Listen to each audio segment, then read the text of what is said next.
Hi, everyone. Welcome to Art Salon. I'm Ellie Shore, and I've been organizing these salons since 2012.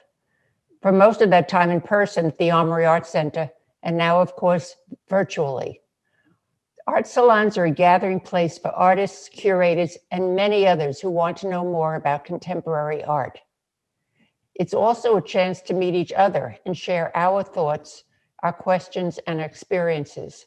So, if you haven't already done this, please turn on your video and let's take a moment to see each other. Hello, people. Oh, people I haven't seen in a long time. Wonderful. Welcome. Yay. Oh, absolutely wonderful. And more people coming in all the time, including several people that I don't know. So that I find is very exciting too. And now I'd like to introduce Juana Valdes. She is a very exciting Miami artist. I first became aware of her when I saw her work at Hollywood Art and Culture Center in Hollywood. One of her prints was there, and it was an image of an antique figurine, one that was frankly very familiar to me from my childhood. I saw several more after that. And then I found her huge and unique installation while visiting the Perez Art Museum in Miami. The installation is set on an extremely long, narrow table, covered from end to end with a huge collection of teapots, figurines, carvings, and more from around the world, all randomly placed, or at least it looked that way to me. I didn't understand it at all. Why is this here? Until I read the label, and it explained that her purpose was to comment on globalization and the movement of people as well as products around the world. I met Juana last winter during a studio visit to Fountainhead in Miami. She was working on the final pieces for an exhibit that was about to open at the Freedom Tower in Miami Beach. We chatted a bit, and I realized she would be a great speaker to have at Art Salon. I invited her on the spot, and here we are today. Juana's latest work, Rest Ashore, just ended an exhibition at Locust Projects in Miami and will become a traveling exhibition, which is very exciting. It's her first video project and includes archival news footage of the 4 waves of Cuban immigration to the United States, as well as her own more experiential video, which could refer to the plight of any of many groups worldwide who risk their lives at sea in order to escape unbearable conditions and seek freedom in some new home. Juana's work is represented by Spinello Projects, and the work has been widely seen and enthusiastically praised by an international audience. Oh, one last thing. Juana is a Cuban-born artist and educator who lives in Miami and also in Massachusetts, where she is an associate professor in printmaking at UMass Amherst. Her talk tonight is titled Rest Ashore, Race, Trans-Nationalism, Gender, Labor, Class. And it is my pleasure to introduce you to her now. Juana, your turn. Thank you for that amazing and incredible introduction. I'm so touched.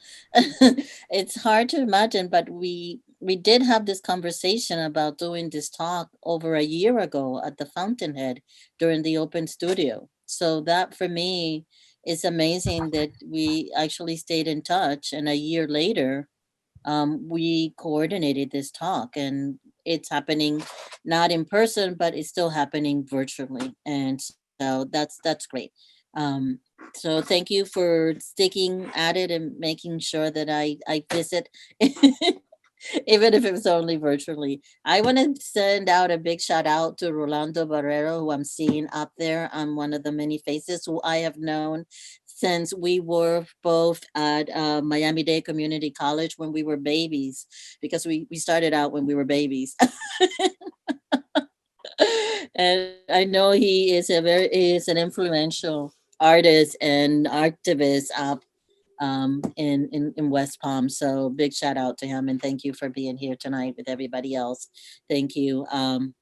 appreciate you taking time out of your day and your evening to share and to talk and to be artists together, even if we can't physically be together, to be together in thought, to be together in spirit, to be together in sharing what is meaningful and precious to us. So for that, I appreciate your being here tonight. Um, Ellie asked me to produce a talk that I originally thought I was going to focus it primarily on the work for the work of the Locust Project, but instead, she asked for me to go a little bit further and sort of to talk more about my practice as an artist, and that would be more interesting to the group. So the presentation that I put together actually kind of begins to talk about the work and how this interest in ceramic and how printmaking also adds on to the ceramic, which printmaking is something I've done from the very beginning of my sort of art practice, but it fluctuates in and out of the work. I'm going to run you through some of the earlier work, not early, but earlier work, and then into the most contemporary exhibition, which is the Rest Ashore that took place at Locust Project. You're looking at an image of a still from the video of the Rest Ashore.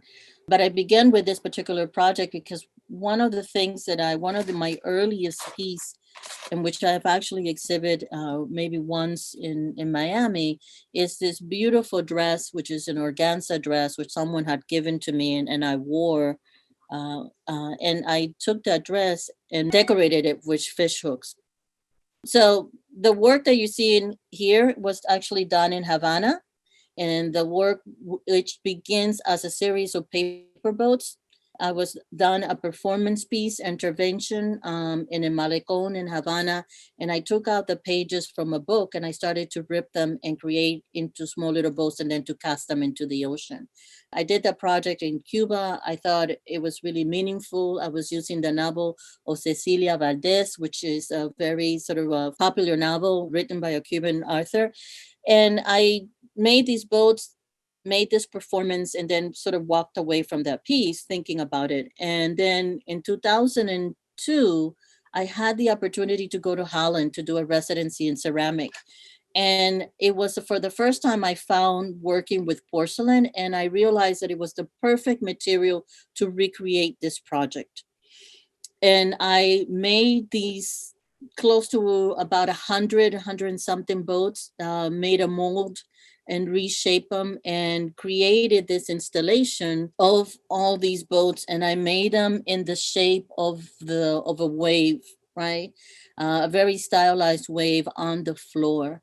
And it's really the beginning of my going back to thinking about my own journey of migration. And this is done from the point of a child thinking about what it means to leave your own home.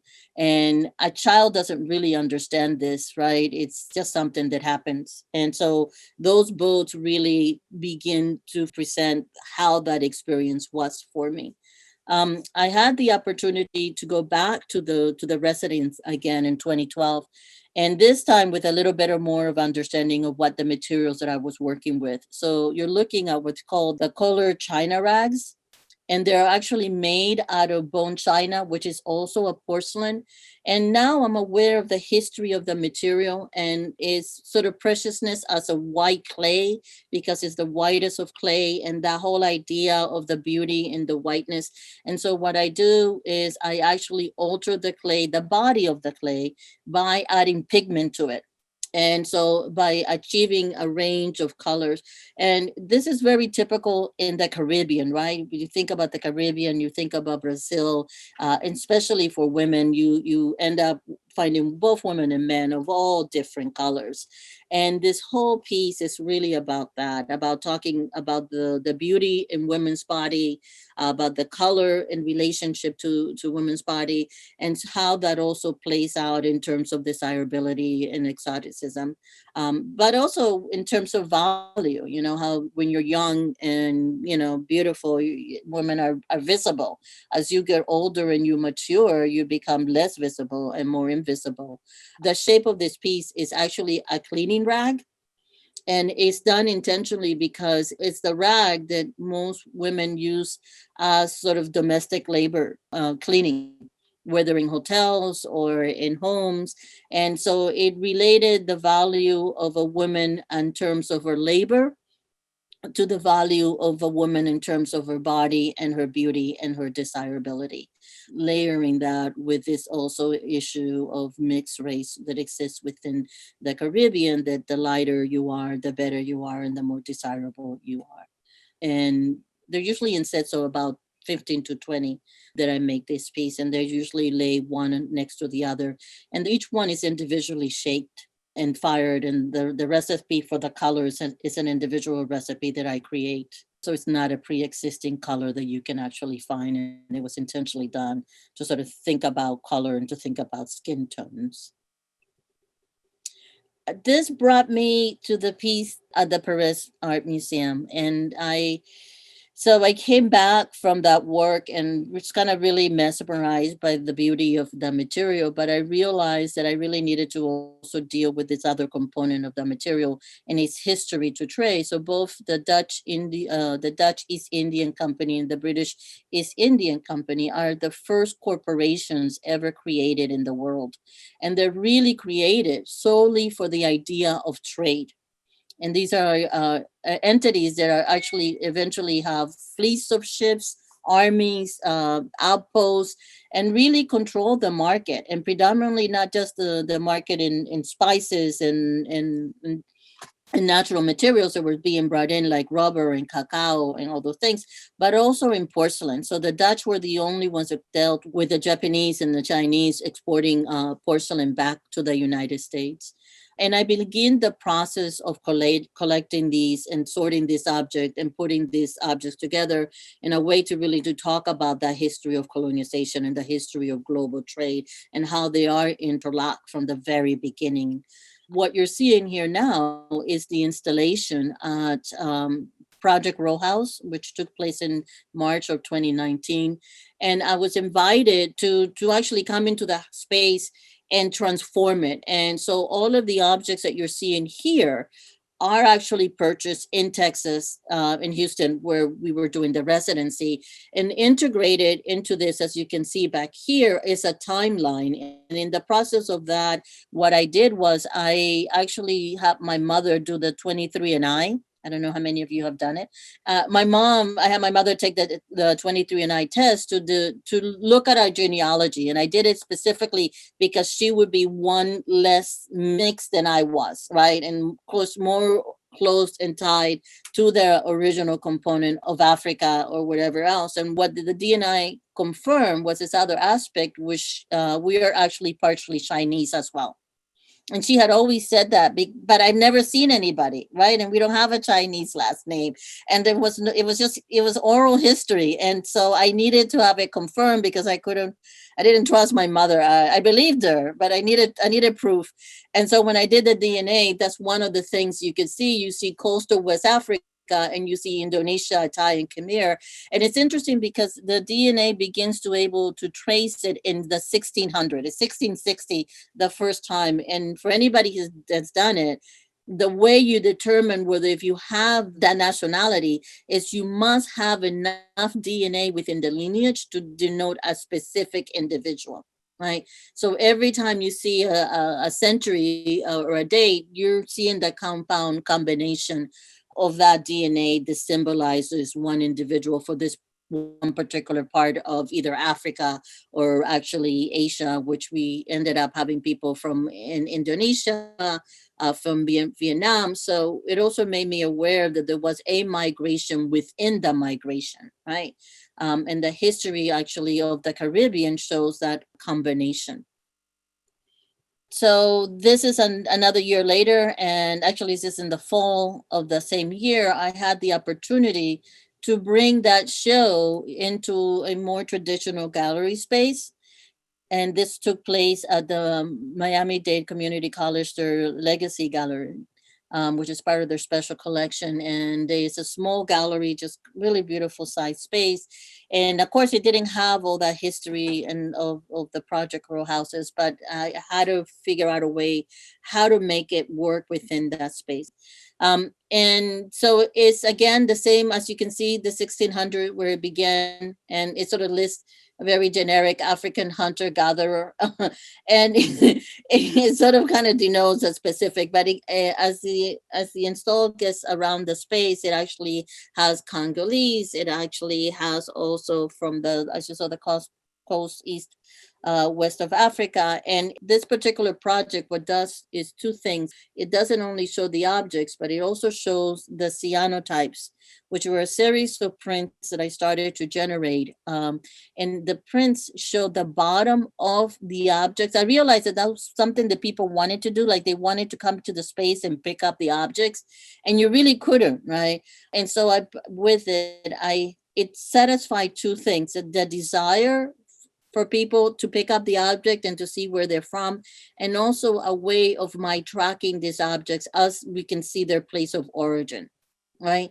And I don't have a detail up close of the cyanotypes, but some of them are in Germany, some of them are in Ireland, some of them are in Spain, some of them are in Portugal, and you see how this sort of trade and the history of trade actually moves, and especially working in porcelain and working in bone china, actually comes out of Asia and into Europe and ultimately into the America, because it also becomes an industry in early America, in especially out of New Jersey and Pennsylvania, right? Which they have actually factories, and they have women, a lot of women are working there making these objects. What I do is I integrate the porcelain with these other found objects as I started to do this collecting, which are minerals and materials, wood, brass, iron, copper, which are also coming from all of these other sort of colonized countries like India and Pakistan and South America. All of these things are raw materials that are being exported out of this country, shipped to Europe. They're being refabricated and then exported as commodities out to the rest of the world. And it really sort of begins to show how this needs to be looked at as a global issue, and how it also functioned globally, even at the early onset of the creating of the empires. With that was the fall of last year. In 2018, I actually also won the Ellis Award in Miami. And I'm really, another point in time that I'm really grateful, because it gave me the opportunity I presented a project that I had not done yet. And I requested the money to do this video project. So it's 2018. It's, how should I say? So from 2015 on, we started to see the videos and the imageries of the refugees, the Syrian refugees are coming out and making it to Greece and into Italy. And it really reminded me a lot of the experience, more than anything, of a Mariel Botlif, and then the experience of the Balseros in 1994. And it created a kind of trauma for me, because this imagery just felt like heartbreaking, and especially the ones of the children dying, on the shore. And I realized that I wanted to use my own personal experience to talk about this issue of migration, and especially migration by sea, because if you go back to the slave trade in the Middle Passage, it's just another form of migration. It's a fourth migration, but it's still a migration nonetheless, and a place where many lives were also lost. After 6 p.m., beginning a 3-hour remote that carried WCKT viewers through a period of prisoner emotionalism, processing, feeding, and finally their reunion with loved ones. The Day in Retrospect, another WCKT special, wrapped up the highlights of the day, 17 hours after it began. Through it all, WCKT built and held community interest by giving priority to one of the nation's biggest stories of the year, offering quality and quantity programming that easily surpassed the competition in content and immediacy. The timely integration of live and film coverage was made possible by the use of helicopters to transport the film to the WCKT heliport from all key points of news coverage. So that small clip was an incredible, it's an hour-long experience of my searching through the archives of the Wilson Moving Image Archive, which is part of FIU. And they allow me to use part of the clippings from the as early as 1957, 58. And that was actually programming of the African, I think it's the African princess, that actually goes to Cuba and brings political prisoner in the early 60s to Cuba. Part of the exhibition that accompanies this video that actually tracks the visual migration through the archive of the media, which I was really interested how the media had archived or sort of documented this experience. You get two things. You get the Pew Foundation, which actually tracks all Hispanics in the United States by nationality. They don't focus just on Cubans, and sort of brings out very specific data on them. How often, how early they marry, that kind of income that they have as a group, the language skills, the kind of policies that they have or don't have. Like, you know, Hispanics tend to own more homes than any of the other Hispanics groups that they are, or Latinos groups that they are. Those within Florida do more than any other, than even the Cubans living outside of Florida. And so there's a combination, or not a combination, but accompany the visual record of this experience. It doesn't know yet what the data will be 20 years or 30, 40 years later. You also get on the other side of the wall, which is what you saw, the history of assistance for Cuban immigrants, which was an article published by the Sun Sentinel. And this lists from the very beginning the kind of assistance that the Cuban have received coming to the United States through the government of the United States, and it's primarily policy. This starts as early, I think, as 1960, which is the Miami Cuban Refugee Emergency Center. So opens up with $1 million in federal funding. That is literally now the equivalent to 7 million. Somebody that I had a friend of mine who does this, and she sort of figure out how much would that be in today's day. So imagine any particular group of immigrant coming into the country right now and having $7 million to help them enter into the country and for readjustment and what that would do. And so I was thinking about how this policy that has been in effect, and a lot of it has to do with this Cold War, sort of propaganda and policy, has also really impacted this one particular, it's been for the betterment of this one particular group of immigrants coming to the United States. I don't necessarily know if this has appealed to any other group. And so I actually used the Cuban Heritage Collection, the University of Miami, to begin to document a lot. And so you're seeing the Cuban refugee, the airlift, and these are the freedom flights that take place from like 1968, I believe, to 1973. And so a lot of the documentation also happened beyond photography. And so the video combines the photography. And this is actually the Freedom Tower where the exhibition was, which for Cuban is like the Ellis Island, for them, because they were processed through there. So they were documented. They went there to get their vaccination, to get food, to every supplies, necessity to look for jobs. Everything was held and handled in the Freedom Towers. And, almost 20 years later, we're here at El Mariel. And this is actually a hangar out by Opalaca, where the influx of the Mariel Bolívar was so fast and so great that it's nothing compatible to it in terms of what it took to process this number of people. I can't remember if it was like 30,000 they came through El Mariel, or I think it was more. I forgot the exact number right now.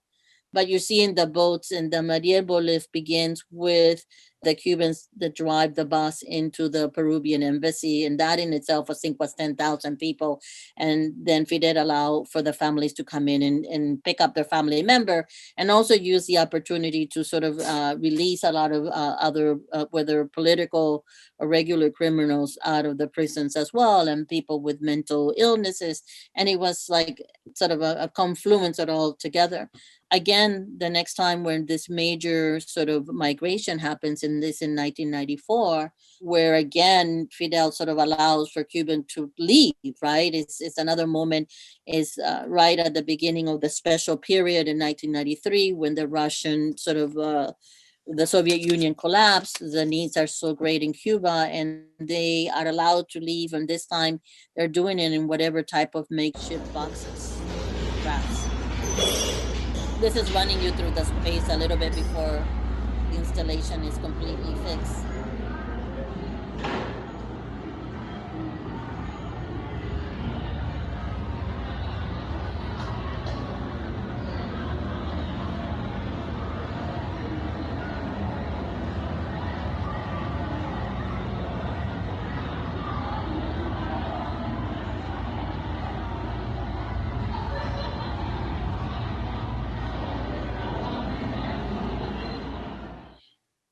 So for everybody that wasn't able to make the initial exhibition, that's you at the front, you have the historical archival component of it. And then in the back part of the space, you have the contemporary video, which is a video, which is what's, part of what was used from the Ellie's grant to make this video on what it would be like if you were migrating today.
So that particular version of that edit of that short clip doesn't have the totality of the sound.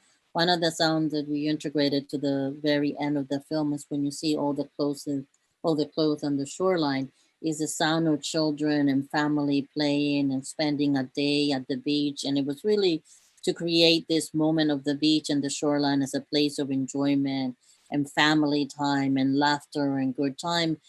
And also, to juxtapose that with all those clothes lying on the shore and that loss of life that also takes place with, for those who don't actually make it, who die at sea, and to really make people more aware of what that means, and how that place can be experienced differently by people who are migrating and making it to shore. And I think these are some of the still images of the video. And so, I mean, I normally work in sculpture. I think this might have a little bit better.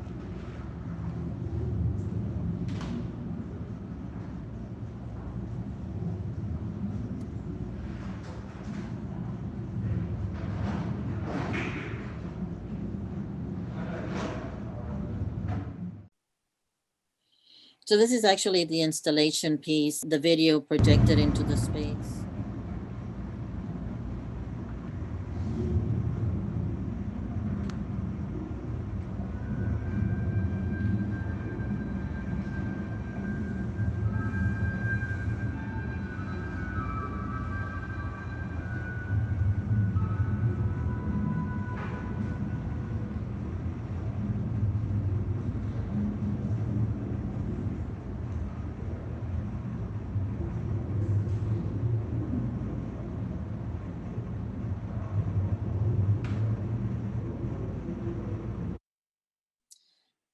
I'm seeing a student of mine, Jenny Hirsch. Is that you? So crazy. Thank you for being here. So the video is one component, and then the installation is another component. And the installation, one of the main components of the installations are the pallet, the shipping pallets. And the shipping pallet is really what standardizes global trade. Because you can put stuff on a pallet, you put pallets into containers, and boom, you're shipping stuff worldwide. And so I wanted to really bring that connection between this global trade and the shipping and moving of commodities and object in relationship also to bodies being moved and being traveled and sort of kind of being shipped also, or even trafficked and sometimes in some cases, and how these two things are interconnected in terms of resources and accessibility.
That was a very shaky, hand me moving you through the installations. This is a professional photographer with the imagery, so you can see what the difference it's like. And again, another component that I really wanted to do with this project was to create an immersive environment. One that you came into, you almost felt like it was you or yourself traveling through the back of a shipyard, going on this journey. These two monitors actually have two videos. One is the person that ultimately returns to the shoreline, to the same shoreline, to contemplate the idea of leaving. On the other corner, you have this eternal sunset offering possibility, hope. It's just, all the reasons why, someone would want to go to another place to start again, to have a better life. And so these two functions almost as more like paintings more than video. And so the whole installation takes you through three formats of presentation or working with moving images. You have the archival materials, which are in the CRT monitors, which are your standard all TV with the cube. Then you have the video projection onto the sail, which are, I actually purchased used sails in Fort Lauderdale from this company. And then you have this video, which is one video being split between three monitors, but monitors being one of the last ways in which we're accustomed to looking at these images and receiving these images. And the goal for me with this project was really to, if not to disrupt, to add another visual language when we're talking about migration and the kind of images that you see when we are dealing with migration. And for us to consider that this is something that people are doing not necessarily because they just want to go for economical benefits, but that people are often doing it because they are in a situation where their life are in danger, where their livelihood is at stake. And the issue of migrating is not a light thought that anybody takes on or decides to do, but it really it's what one does when there is no other hope, when there is no other opportunity.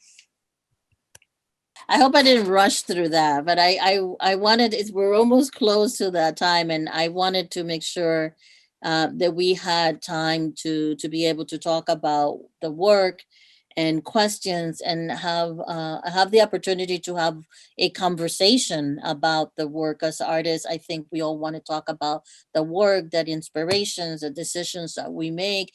For me, this was my first time working in video. Like, I'm feeling comfortable working in sculpture and installation and in 2D and 3D media, but moving into video brought a whole different slew of experiences that I was not familiar with. And when you're having to collaborate with other people, and sort of, even if you create something, you have to be able to communicate that to another person.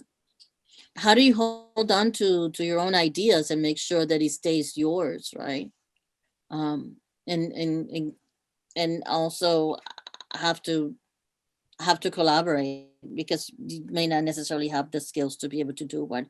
Like, I there was no way, like, that I was going to learn to scuba dive, learn to use an underwater camera and film, right? Like, in 6 months, I was going to do that. I was like, no, I'm never going to do that. And in a way that was good, because it was a great opportunity to find another like-minded soul in the world who could take my ideas and do it. So there was somebody else holding that camera, somebody else creating those images for me, who understood what it was that I wanted to convey. So it's not just me, there's another other person out there that understood what I was trying to say. And that's a really an amazing thing. The same as working with the editors and the sound. One of the things that we really debated was where to have music or not, and what kind of music it would be. And I was like, no, this is not a music video. But we agree on the sound that you hear in the second, when you go through the space, and the sound of the dress, you get this really kind of haunting sound that is made with these natural flutes, Japanese flutes, that really actually create that sensation of even a more haunting experience, that you're like sort of compelled. It really compels the person in the space to really feel that sense of loss. And those are all these kind of decisions that I had to make as I developed the project, and uh, you know got closer to the exhibition dates. Well, thank you for the FAU for being in the house. And it's always a good experience, and I met wonderful people, had great students, and it stayed with me also. I think that experience of being up there. And Rod, 3 weeks from now, I'll be on that part of the screen, and you get to be on this part of the screen, and I'll get to ask you the questions. But I think the best part of this is about sharing, and so this is really great that you all are here to be able to share and to talk about the work and what interests us in the process of making art, especially in these times. I think it's really important that we can come together and celebrate what we do, and the kind of importance that it can have, and how it could actually maybe, hopefully, maybe make a difference. I think that that's the most important thing for me. That it's just maybe a grain of sand, but it could have it could make a difference, and influence people to think about things or to even rethink things. I think for me, the Cuban community feels that the success is based just on their own ability to make do. And I have to say that there are, uh, they're really great in that way. But I think it's also important to acknowledge all these other assistance that has been there for the last 40 years as well, right? And to understand how that can have a play in the way that we deal with migration for other people coming into this country in the future. Hopefully we will be together in December with big smiles on our faces. Thank you, Juana, hugely. Thank you for the invitation. This has been wonderful. And good night, everybody. It was a pleasure sharing this with you. Yeah. All my friends, good night. Thank you for being here. Thank you. And all the best for everyone. Thank you, Ellie, very much. Thank you. Bye. Okay. Bye-bye. Bye-bye.